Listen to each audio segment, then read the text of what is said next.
السلام عليكم ورحمة الله وبركاته. فيديو النهاردة خفيف ولطيف ومنعش.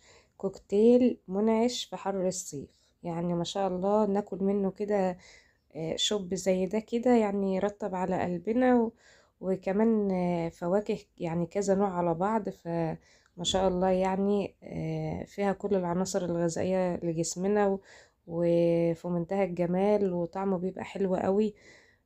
تعالوا بقى نشوف هنعمل ايه. طبعا بنقطع بقى ايه الفاكهة. معانا موز وتفاح وبرقوق واناناس، وكمان معانا عنب.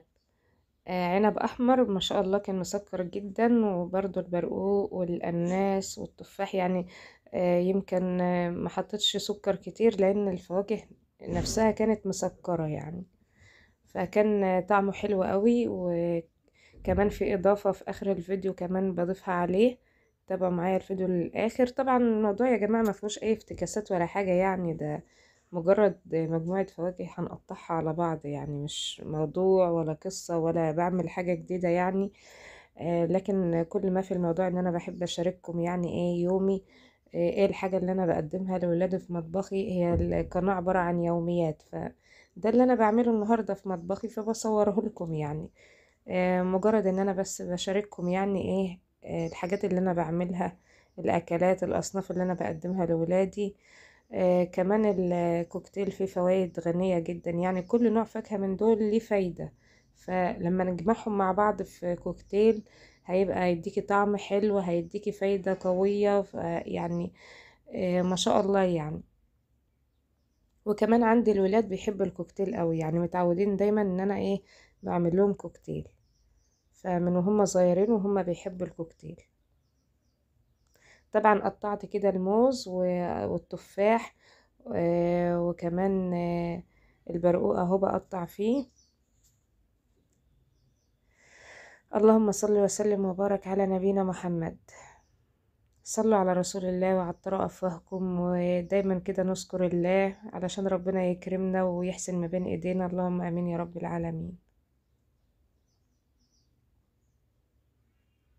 جينا بقى للعنب بنقطع يعني فيه يعني العنب فيه كبير وصغير، فالكبير بعمله انصاف زي ما انتوا شايفين، والحباية الصغيرة بسيبها ايه سليمة زي ما هي. والله بجد كان طعمه في منتهى الجمال يعني. انا بحب كوكتيل الفواكه القطع عن كوكتيل الفواكه العصير، يعني لما نحط كذا نوع عصير على بعض ونعملهم عصير كذا نوع فاكهة يعني ونعملهم في الخلاط كده عصير. ما بستلطفهوش يعني زي ما ايه ما بيكون كوكتيل الفواكه قطع. بحس ان كوكتيل الفواكه لما يكون قطع بيبقى احلى واطعم والذ يعني من العصير. هنا بقى كمان بضيف اناناس، طبعا اللي هو الكنتالوب بتاعنا الاصفر، يعني ده اللي دايما اللي احنا عارفينه يعني، مش الاخضر الاصفر. آه يعني قطعت كام قطعة منه كمان على الكوكتيل، وبعد كده هضيف العصير بتاعه يعني. انا عاملة عصير برضو طبعا. السكر بضيفه اهوت، كمية السكر مش كتير يعني. وكمان عصير الاناناس اللي انا عملته يعني، الاناناس عملت منه عصير وقطعت منه ايه كام قطعة كده على الكوكتيل. 5 اصناف فاكهة معاه: موز وتفاح وبرقوق وعنب واناناس، وكمان عصير الاناناس، وزودت شوية مية صغيرين. اللهم صل وسلم وبارك على نبينا محمد. شايفين شكله في منتهى الجمال والطعامة واللذاذة، بألف هنا وشفا يا رب للي شاف واللي أكل، وربنا يبارك لنا في أولادنا جميعا. هنا بقى بزود آخر حاجة، الإضافة الأخيرة معايا الفانيليا، طبعا بتدي طعم حلو وكمان يعني ايه ريحة حلوة كده للكوكتيل. خلاص بقى بقلبها كويس، اديها واحدة قلب قلب قلب وخلاص، على كده نقدر نقدمه دلوقتي. بس طبعا انا بسيبه في التلاجة شوية يسقع، وبعد كده ابتدي اقدم منه لولادي.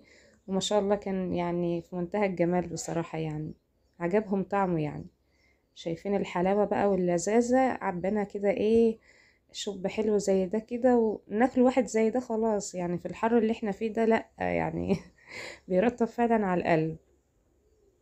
شكله حلو قوي والطعم احلى كمان. بسم الله ما شاء الله في منتهى الجمال والله. جربوا بقى الطريقة، اكيد كلكم بتعرفوا تعملوا كوكتيل يعني، بس اقصد ايه، جربوا توليفة الفواكه دي مع بعض، فعلا طعم في منتهى الجمال. وعلى فكرة العنب طعمه حلو قوي في الكوكتيل، يعني انا اول مرة اضيف عنب وفعلا طلع طعمه جميل. وكمان السكر اللي فيه نزل كمان في الكوكتيل، فخلى طعمه احلى كمان، ويعني وسكره حلو ومظبوط يعني. الكمية هي معايا كلها طبعا.